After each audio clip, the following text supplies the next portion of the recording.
Ladies and gentlemen, every one of us here must have experienced the feeling of studying together in a classroom with people coming from different backgrounds and of course with different personalities. It is indeed a unique phenomenon that each of us here has our own personality traits. Obviously, those personality traits aren't always a positive one. We agree that each human must have their own negative traits. However, in this house, we believe that we can and we are able, and we must to suppress those negative traits and not admitting it all the time because it might radiate a negative influence on others. For instance, just like our motion today, being noisy and disobedient are one of the most negative traits that could be found often in students in school. There are different forms on how a student could be disobedient, whether it is skipping classes, not doing their tasks on time, or not listening to the teacher properly on a lesson, could also be a form of disobedience at school. These traits are definitely very bothering, and we do agree that it may easily bring a negative influence to other students in class. Nevertheless, we highly disagree that teaching students with those traits separately will be a good idea. We believe that this decision will not bring any good and will not solve the problem itself. Our house believes that if you put students with these traits together in a study group, it would worsen their condition. To be precise, if we separate these students with the same negative traits, which are being noisy and disobedient, they will not have any character development at all. Instead, they will become even noisier and disobedient since they might feel like they are not alone on this case. Ladies and gentlemen, the opposite team maybe didn't think about this consequence beforehand.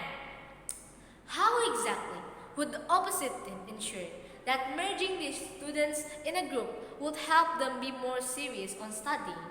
Just like this speaker has stated, we believe that this decision is very much unnecessary, as it has no advantages at all.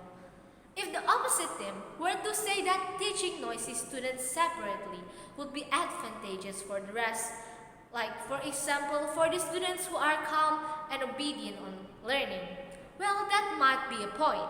However, we want to emphasize that being calm on learning activities are not always a good thing either. Most of the time, calm students are more to being passive and less interactive in class. They won't speak up unless the teacher or their friends call on them. This might also be a bothering trait when a person is very quiet, because there are times where students should work in a group. This trait might let them be an uncooperative individual. Otherwise, noisy and disobedient students are not all not serious on their studies. We can easily find disobedient students who actually do all their tasks and have good marks at school. We believe one's wills to study must not be judged by their traits. Some calm and obedient students might just not really serious on studying. However, it was covered due to their obedient traits on following the lessons. To add on, it's common that at times students have to work together in a group, just like the speaker has stated. If a group is full of calm students or a group is full of noisy students, we believe that the learning systematic would not run smoothly and rather it might turn into a huge chaos. Thus, we believe to keep these students together with others like how they are usually, since they might actually help each other to be more active and to work more seriously. Ladies and gentlemen, we would like also to emphasize that we are not justifying being noisy and disobedient at class. We are not saying that it is a good thing.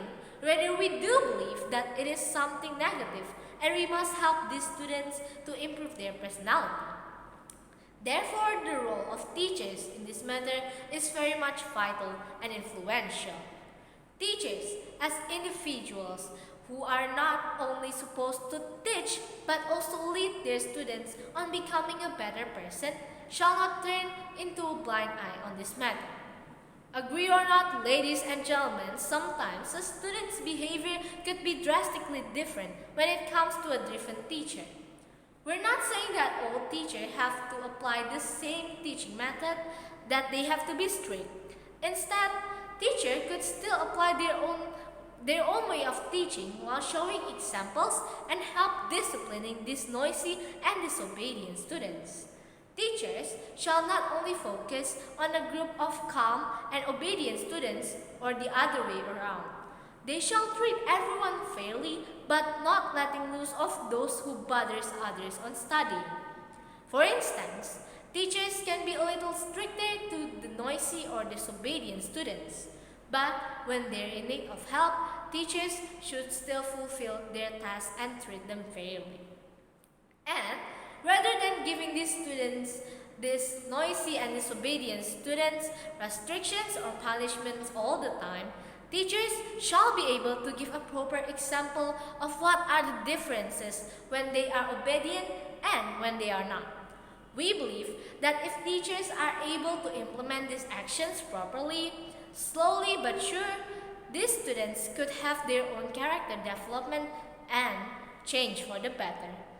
Thus, we have explained all of our reasons on why we disagree on this motion. Our house believes that this motion is far from effective, and rather than applying this motion, schools shall focus on improving their students' behavior with the help of teachers.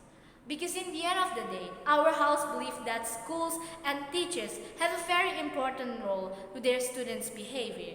So, in order to resolve this matter, in order to help students with disobedient, with noisy and other negative traits to change for the better, we should hand in hand work together.